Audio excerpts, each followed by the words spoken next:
Hello friends, welcome to Bismi Samayal. இன்னைக்கு ஒரு யூஸ்ஃபுல்லான வீடியோ தான். நம்ம வீட்ல டெய்லி செஞ்சிட்டு இருக்கிற வேலைகள்ல இருக்கக்கூடிய ஒரு சில டிப்ஸ் அண்ட் ட்ரிக்ஸை நம்ம தெரிஞ்சுக்கிட்டாலே போதும். நம்ம வீட்ல இருக்கக்கூடிய எந்த பொருளையும் வேஸ்ட் ஆக்காம எல்லாத்தையும் யூஸ் பண்ணி நம்ம வேலையை டக்குன்னு முடிச்சிடலாம். ஸோ வீடியோ ரொம்ப இன்ட்ரெஸ்டிங்காக இருக்க போகுது. ஸோ வீடியோக்குள்ளே போகிறதுக்கு முன்னாடி நம்ம சேனலில் நீங்கள் புதுசாக பார்க்குறீங்கன்னா மறக்காமல் சப்ஸ்கிரைப் பண்ணிக்கோங்க. இப்போ நம்ம ஃபர்ஸ்ட் டிப் என்னங்கிறத பார்க்கலாம். மாவெல்லாம் பார்த்தீங்கன்னா நம்ம இட்லி தோசைக்கு அரைச்சி வச்சுருப்போம்ல, அது ஒரு 4-5 நாள் ஆனதுக்கப்புறமா கடைசியாக முடிய போகிற ஸ்டேஜில் ஒரு கரண்டி 2 கரண்டி மாவு மீதமாக இருக்கும். ஸோ இதில் ரொம்ப புளிப்பாக இருக்கும். நம்ம தோசை இட்லி செஞ்சாலும் ரொம்ப ஹார்டாக வரும். இதை நம்ம அப்படியே கீழே தான் தூக்கி ஊற்றுவோம் இல்லையா? இனி கீழே தூக்கி ஊற்றாதீங்க. இதை கூட நம்ம யூஸ்ஃபுல்லாக மாற்றிக்கலாம். ஆனால் நம்ம சமையலுக்கு யூஸ் பண்ண போகிறதில்ல, கிளீனிங் பர்பஸ்க்காக தான் யூஸ் பண்ண போகிறோம். இதை வச்சு நான் இப்போ சிங்க் தான் க்ளீன் பண்ண போகிறேன். நம்ம கமெண்ட்ல ஒரு சிஸ்டர் அடிக்கடி கேட்டுக்கிட்டே இருப்பாங்க, உங்கள் சிங்க் பார்க்குறதுக்கு எப்போவுமே நல்லா பளிச்சுன்னு நீட்டாக இருக்கே எப்படின்னு. எப்போவுமே நம்ம சோப் வாட்டர் போட்டு க்ளீன் பண்ணுறதை விட இந்த மாதிரி புளிச்ச மாவு, ஒரு சில நேரங்களில் கோதுமை மாவு, மைதா மாவெல்லாம் வண்டு வச்சிருச்சுன்னா அதை அப்படியே நம்ம கீழே தான் தூக்கி போடுவோம் இல்லையா? ஸோ அதை வச்செல்லாம் நம்ம அப்பப்போ சிங்க்கை க்ளீன் பண்ணிக்கலாம். இந்த மாவில் இருக்கக்கூடிய புளிப்பு இந்த சிங்க்ல இருக்கக்கூடிய எண்ணெய் பிசுக்கு எல்லாத்தையுமே நல்லா பளிச்சுன்னு க்ளீன் பண்ணி கொடுத்துரும். இது நமக்கு உப்பு கரையை கூட ஈஸியாகவே எடுத்துரும். ஸோ அப்பப்போ நான் இந்த மாதிரி தான் க்ளீன் பண்ணுவேன். சிங்க் மட்டும் இல்லை, எண்ணெய் பாட்டில் கூட நம்ம இதை வச்சு க்ளீன் பண்ணிக்கலாம். நான் ஏற்கனவே இன்னொரு வீடியோவில் இதை வச்சு எண்ணெய் பாட்டில் க்ளீன் பண்ணி காட்டியிருப்பேன். நம்ம தேய்ச்சிட்டு ஊற வைக்கணுங்கிற அவசியம்லாம் கிடையாது. சிங்க் ஃபுல்லாகவே நல்லா தேய்ச்சி விட்டுட்டிங்க அப்படின்னா உடனே தண்ணி ஊற்றி கழுவிடலாம். ஸோ சிங்க் நல்லா பளிச்சுன்னு புதுசு மாதிரி இருக்கும். உங்ககிட்ட மாவே மீதி இல்லைன்னாலும் பரவாயில்ல, அந்த டப்பாவில் லைட்டாக அங்கங்கே ஒட்டியிருக்கும் தெரியுமா? அதை கொஞ்சமாக தண்ணி ஊற்றி மிக்ஸ் பண்ணிட்டீங்க அப்படின்னா அதை வச்சு கூட நீங்கள் ஈஸியாகவே க்ளீன் பண்ணிக்கலாம். உங்களுக்கே நல்ல டிஃப்ரென்ஸ் தெரியும். ஸோ கண்டிப்பாக ட்ரை பண்ணி பாருங்கள். நம்ம வீட்டில் சிக்கன் 65 மசாலா, மட்டன் மசாலா, இந்த மாதிரியான மசாலா வகைகள் கூட நம்ம எப்பயாச்சும் கடையில் வாங்குவோம். ஆனால் மிளகுத்தூள், ஜீரகத்தூள், இந்த மாதிரியான பொருட்களை நம்ம எப்போவுமே வீட்டில் அரைச்சி தான் யூஸ் பண்ணுவோம் இல்லையா? அப்படி நம்ம வீட்டில் அரைக்கும் போது மிளகுத்தூள் எல்லாம் பார்த்திங்கன்னா நம்ம அரைச்சி ஒரு 4-5 நாள் அதோட காரமும் வாசனையும் நல்ல சூப்பராக இருக்கும். இதுவே நாளாக பார்த்திங்கன்னா அதோட காரம் கொஞ்சம் கொஞ்சமாக குறைஞ்சு காரமும் இருக்காது, வாசனையும் இருக்காது. ஸோ அதுக்கு நம்ம என்ன பண்ணணும்னா, மிளகை அப்படியே மிக்ஸி ஜாரில் கொட்டி அரைச்சி எடுக்காமல் இந்த மாதிரி ஒரு பேனை லைட்டாக சூடு பண்ணிவிட்டு உங்களுக்கு தேவையான அளவுக்கு மிளகை அதில் போட்டு லைட்டாக வறுத்துக்கோங்க. இதை வறுக்கும் போது ஸ்டவ்வை நல்லா குறைச்சி வச்சு வறுத்துக்கோங்க. இல்லைனா மிளகும் நமக்கு சீக்கிரமாக கரிஞ்சு போயிடும். அதே சமயம் இதோட நெடியும் நமக்கு மூக்கில் ஏற ஆரம்பிக்கும். ஸோ ஸ்டவ்வை நல்லா குறைச்சி வச்சுக்கோங்க. ரொம்ப நேரம் இல்லை, ஒரு 2 நிமிஷத்துக்கு வறுத்திங்கன்னா இது கை பொறுக்கிற சூடில் வந்துடும். ஸோ இப்போ நம்ம ஸ்டவ் ஆஃப் பண்ணிவிட்டு இதை வேறொரு பிளேட்டுக்கு மாற்றி நல்லா ஆற விட்டுக்கலாம். நல்லா ஆறுனதுக்கப்புறமா ஒரு மிக்ஸி ஜாரில் சேர்த்து நம்ம பவுடர் பண்ணி எடுத்துக்கலாம். முக்கியமான விஷயம், மிக்ஸி ஜார் நல்லா காஞ்சிருக்கணும். இல்லைனா இப்போ இருக்க மழை நேரத்துக்கு ஈரத்தோடய சேர்த்து நம்ம அரைச்சி எடுத்துட்டோன்னா மிளகுத்தூள் ரொம்ப சீக்கிரமே நமக்கு கட்டி பிடிச்ச மாதிரி ஆயிரும்.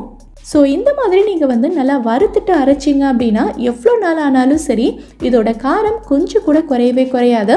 நீங்கள் கடைசி ஸ்பூன் மிளகுத்தூள் யூஸ் பண்ணுற வரைக்குமே இது நல்ல காரமாக ஃப்ளேவர்ஃபுல்லாக இருக்கும். ஸோ நெக்ஸ்ட் டைம் நீங்கள் இதே மாதிரி ட்ரை பண்ணி பாருங்கள், உங்களுக்கே நல்ல டிஃப்ரென்ஸ் தெரியும். இந்த டிப் உங்களுக்கு பிடிச்சிருந்தா நம்ம சேனலை சப்ஸ்கிரைப் பண்ணிக்கோங்க. இப்போ நம்ம அடுத்த டிப் என்னங்கிறத பார்க்கலாம்.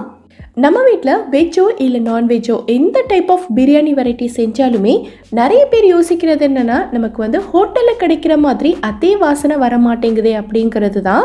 இதுக்கு ஒரு காரணம், நம்ம சேர்க்குற இஞ்சி பூண்டு விழுதோட அளவும் தான்.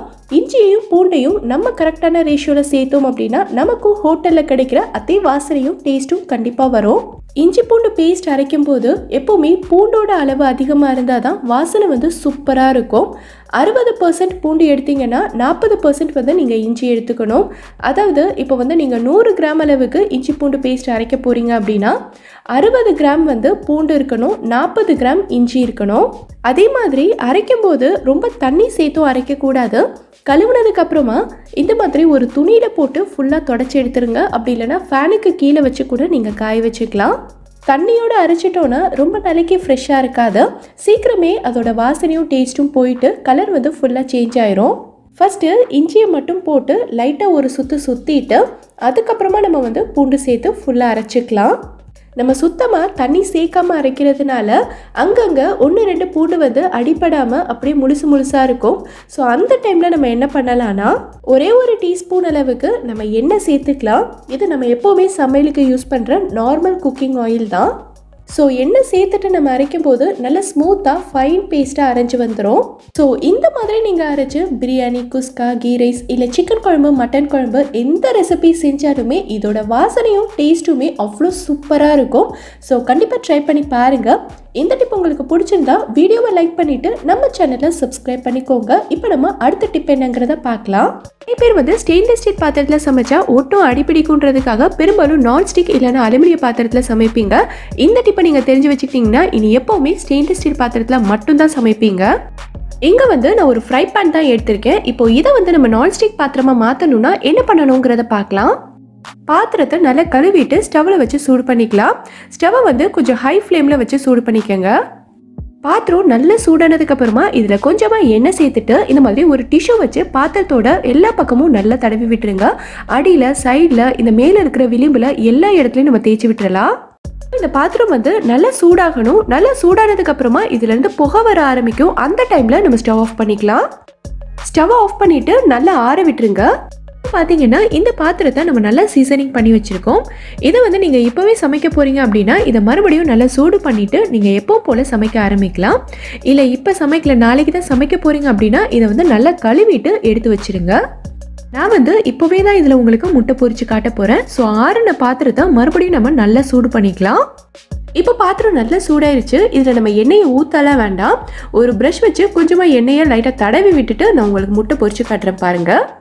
பாத்திரத்தில் கொஞ்சம் கூட ஒட்டாமல் நான்ஸ்டிக் மாதிரி எவ்வளோ சூப்பராக வருது பாருங்கள்.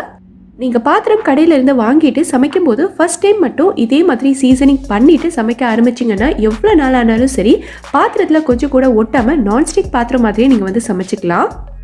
இப்போ நம்ம அடுத்த டிப் என்னங்கிறத பார்க்கலாம். நிறைய பேர் செய்கிற தப்பு என்னன்னா பாத்திரத்தை ஸ்டவ்வில் வச்சுட்டு நல்லா சூடாகிறதுக்கு முன்னாடியே அதில் வந்து எண்ணெய் ஊற்றிடுவாங்க. அந்த மாதிரி செய்யவே கூடாது. பாத்திரம் வந்து நம்ம சமைக்கிற அளவுக்கு சூடாயிருச்சான்னு எப்படி தெரிஞ்சுக்கலான்னா நான் கொஞ்சமாக தண்ணி எடுத்து தெளிக்கிறேன் பாருங்கள். தண்ணி எல்லாத்தையுமே பாத்திரம் நல்லா உறிஞ்சிக்குது பாருங்கள். இந்த ஸ்டேஜில் நீங்கள் எண்ணெய் ஊற்றவே கூடாது. இப்போ நீங்கள் எண்ணெய் ஊற்றி சமைக்க ஆரம்பிச்சிங்கன்னா நமக்கு நிறைய எண்ணெய் தேவைப்படும். இப்போ நான் தண்ணி தெளிக்கிற தண்ணி எல்லாமே பபிள்ஸ் மாதிரி எவ்வளோ சூப்பராக உருண்டோடுது பாருங்கள். இதை வந்து மெர்க்குரி டெஸ்ட்னு சொல்லுவாங்க. தண்ணி வந்து மெர்க்குரி மாதிரி உருண்டுக்கிட்டே இருக்கும். இப்போ நம்ம எண்ணெய் ஊற்றி சமைக்க ஆரம்பிச்சோன்னா பாத்திரத்தில் கொஞ்சம் கூட ஒட்டவே ஒட்டாது. நமக்கு அதிகமான எண்ணெயும் தேவைப்படாது. நம்ம நான்ஸ்டிக் பாத்திரத்தில் சமைக்கிற மாதிரியே கொஞ்சமாக எண்ணெய் ஊற்றி பாத்திரத்தில் கொஞ்சம் கூட ஒட்டாமல் சூப்பராக சமைச்சு முடிச்சிடலாம். இந்த டிப் உங்களுக்கு ரொம்பவே யூஸ்ஃபுல்லாக இருக்கும்னு நினைக்கிறேன். இப்போ நம்ம அடுத்த டிப் என்னங்கிறத பார்க்கலாம். இப்போ நான் சொல்ல போகிற டிப் வந்து புதுசாக சமையல் கற்றுக்கிறவங்க, நிறைய பிரியாணி வெரைட்டிஸ் பண்ணுறவங்களுக்கெல்லாம் ரொம்ப யூஸ்ஃபுல்லாக இருக்கும். நம்ம வந்து என்னதான் நான்ஸ்டிக்ல இல்லை ஸ்டெயின்லெஸ் ஸ்டீலில் அலுமினிய பாத்திரத்தில் சமைச்சாலுமே நம்ம வந்து நான்வெஜ் ரெசிபிஸ் இல்லை பிரியாணி வெரைட்டிஸ் எல்லாம் பண்ணும்போது பார்த்தீங்கன்னா நிறைய இஞ்சி பூண்டு விழுது சேர்க்குற மாதிரி இருக்கும். ஸோ எந்த பாத்திரத்தில் சமைச்சாலுமே இஞ்சி பூண்டு விழுது சேர்த்திங்கன்னா லைட்டாக அடியில் ஒட்ட தான் செய்யும். ஸோ அந்த மாதிரி ஆகாமல் இருக்கிறதுக்கு என்ன பண்ணணுங்கிறத நான் சொல்கிறேன். இதில் நீங்கள் பார்த்தீங்கன்னாலே தெரியும், நான் கொஞ்சமாக தான் எண்ணெய் ஊற்றி சமைச்சிட்டு இருக்கேன். இப்போ இதில் நான் இஞ்சி பூண்டு விழுது சேர்க்க போகிறேன். இது வந்து நமக்கு பாத்திரத்தில் கொஞ்சம் கூட ஒட்டாமல் இருக்கணும்னா இஞ்சி பூண்டு விழுது சேர்த்த உடனேவே கூடவே கொஞ்சமாக உப்பையும் சேர்த்துருங்க. உப்பு சேர்த்துட்டு நல்லா கலந்து விட்டுட்டோம்னா எவ்வளோ நேரம் ஆனாலும் சரி இது வந்து நமக்கு பாத்திரத்தோட அடியில் ஒட்டவே ஒட்டாது. இனி வந்து இஞ்சி பூண்டு விழுது சேர்த்துட்டு பக்கத்துலேயே நின்று அடிக்கடி கலந்து விட வேண்டியது இல்லை. இது அடி பிடிச்சிருமேன்ற டென்ஷனும் நமக்கு இல்லாமல் ரொம்ப கூலாக சமைக்கலாம். நம்ம வந்து என்னதான் குழம்பு பொரியெல்லாம் ஸ்டெயின்லெஸ் ஸ்டீல் பாத்திரத்தில் செஞ்சாலும் இப்போ ஏதாவது பொரிக்க போகிறோன்னா கொஞ்சமாக எண்ணெய் ஊற்றி ஷாலோ ஃப்ரை பண்ணுறதா இருந்தாலும் சரி, இல்லை நிறைய எண்ணெய் ஊற்றி டீப் ஃப்ரை பண்ணுறதா இருந்தாலும் சரி, உடனே நம்ம வந்து நான்ஸ்டிக் பாத்திரம் அப்படி இல்லைனா அலுமினிய கடாய் தான் எடுப்போம். ஏன்னா நம்ம வந்து ஸ்டெயின்லெஸ் ஸ்டீல் பாத்திரத்தில் பொரிச்சோன்னா ஏதாவது உள்ளே போட்ட உடனே அது போய் அடியில் நல்லா ஒட்டிக்கும். அதுக்கப்புறமா எடுக்கவே வராதுங்கிற பயம் வந்து நமக்கு இருக்கும். இந்த டிப்பை நீங்கள் தெரிஞ்சுக்கிட்டீங்கன்னா இனி எது பொரிச்சாலும் சரி நீங்கள் இந்த பாத்திரத்திலேயே செய்யலாம். ஃபர்ஸ்ட்டு கடாய் நல்லா சூடானதுக்கு அப்புறமா தான் நம்ம எண்ணெய் ஊற்றி எண்ணெயை சூடு பண்ணணும். நிறைய பேர் என்ன பண்ணுவாங்கன்னா கடாய் சூடாகிறதுக்கு முன்னாடியே அதில் வந்து டீப் ஃப்ரை பண்ணுறதுக்கு ஃபுல்லாக எண்ணெய் ஊற்றிட்டு அதுக்கப்புறமா சூடு பண்ணுவாங்க. அந்த மாதிரி செய்யவே கூடாது. அப்படி நீங்கள் செஞ்சீங்கன்னா நீங்கள் உள்ளே பொரிக்கிறதுக்கு போடும்போது அது கண்டிப்பாக அடியில் போய் ஒட்டிக்கும், உங்களுக்கு எடுக்கவே வராது.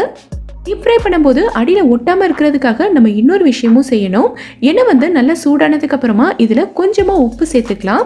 1/4 டீஸ்பூனை விட கம்மியாக தான் நான் வந்து சேர்த்துருக்கேன். இப்போ வந்து நம்ம ஒன்றா உள்ளே சேர்த்து எல்லாத்தையும் பொரிச்சிடலாம்.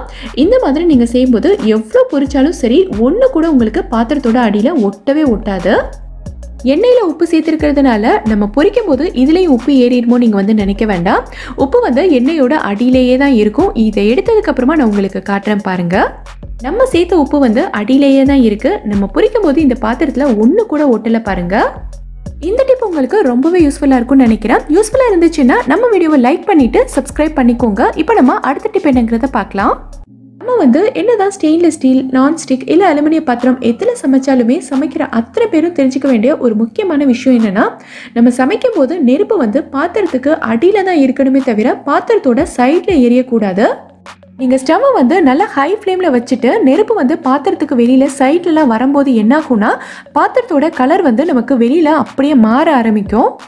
ஸ்டெயின்லெஸ் ஸ்டீலில் மட்டும் இல்லை, நீங்கள் எந்த டைப் பாத்திரம் யூஸ் பண்ணாலும் இதே மாதிரி தான். அது மட்டும் இல்லாமல் சைட்லலாம் நமக்கு வந்து வேகமாக நெருப்பு எறிகிறதுனால சைடில் இருக்கிறதெல்லாம் நமக்கு பார்த்திங்கன்னா சீக்கிரமாக சூடாகி தீஞ்சு போயிடும். சென்டரில் வந்து சூடு கம்மியாக இருக்கும். ஸோ எப்போவுமே நெருப்பை வந்து அடியிலேயே மெயின்டைன் பண்ணுங்கள். அடுத்து குட்டீஸ் எல்லாருக்குமே ரொம்ப ரொம்ப பிடிச்ச 5 நிமிஷத்தில் செய்யக்கூடிய ஒரு சிம்பிளான ஸ்நாக் ரெசிபி தான் பார்க்க போகிறோம். இதுக்கு நான் வந்து 2 வாழைப்பழம் எடுத்திருக்கேன். ஸோ ரெண்டத்தையுமே இந்த மாதிரி குட்டி குட்டி பீசஸாக ஸ்லைஸ் பண்ணி எடுத்துக்கலாம். இதை நீங்கள் வந்து குழந்தைங்களுக்கு ஸ்கூலுக்கும் கொடுத்து அனுப்பலாம், இல்லைனா ஈவினிங் டைமில் செஞ்சு கொடுக்குறதுக்கும் ரொம்ப நல்லாயிருக்கும். ஒரு பேனை லைட்டாக சூடு பண்ணியிருக்கேன். இதில் நான் வந்து 1 டீஸ்பூன் அளவுக்கு நெய் சேர்த்துக்கிறேன். இந்த நெய்க்கு பதிலாக நீங்கள் வந்து பட்டர் கூட சேர்த்துக்கலாம். ஸோ ரெண்டுமே டேஸ்ட் வந்து ரொம்ப நல்லாயிருக்கும். இப்போது இதில் நம்ம கட் பண்ணி எடுத்து வச்சுருக்க வாழைப்பழத்தை சேர்த்து நல்லா ரோஸ்ட் பண்ணிக்கலாம். இதை நீங்கள் வந்து ஒரு 30 செகண்ட்ஸ் ரோஸ்ட் பண்ணாலே போதும். பழம் வந்து நல்லா மேஷ் ஆகி வரும். இப்போது இது கூட நான் வந்து ஒரு 1/2 டீஸ்பூன் அளவுக்கு சுகர் சேர்த்துக்கிறேன். ஒயிட் சுகர் சேர்க்குறதுக்கு விருப்பம் இல்லாதவங்க நாட்டு சக்கரை கூட சேர்த்துக்கலாம். அதுவுமே டேஸ்ட் வந்து ரொம்ப நல்லாயிருக்கும். ஒரு 2 நிமிஷம் நல்லா கலந்து விட்டிங்கனாலே போதும். இந்த மாதிரி நல்லா திரண்டு ஹல்வா பதத்துக்கு வரும். இந்த டைமில் நம்ம வந்து ஸ்டவ் ஆஃப் பண்ணிக்கலாம். இப்போது இது வந்து கொஞ்சம் ஆறட்டும். இங்கே நான் வந்து பிரெட் ஸ்லைசஸ் எடுத்திருக்கேன். இப்போ இதோட 4 ஓரங்களையும் நம்ம வந்து கட் பண்ணி எடுத்துக்கலாம். உங்களுக்கு தேவையான அளவுக்கு பிரெட் ஸ்லைசஸ் எடுத்துக்கோங்க.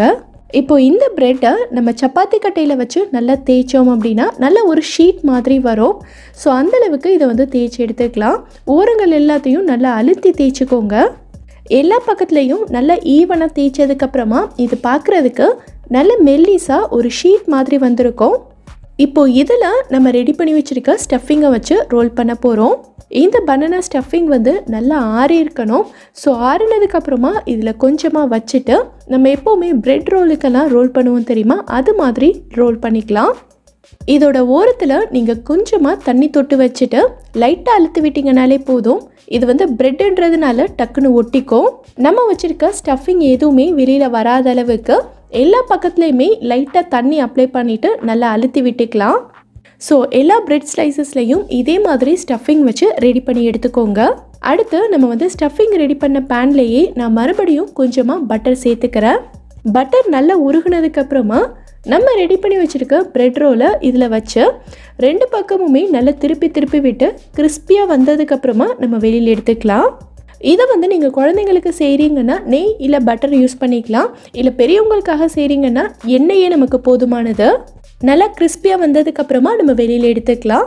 அவ்வளோதான், நம்மளோட சூப்பரான பனானா பிரெட் ரோல் வந்து ரெடி ஆயிடுச்சு. இது செய்கிறதுக்கு 5 நிமிஷம் தான் தேவைப்படும். டக்குன்னு செஞ்சு முடிச்சிடலாம்.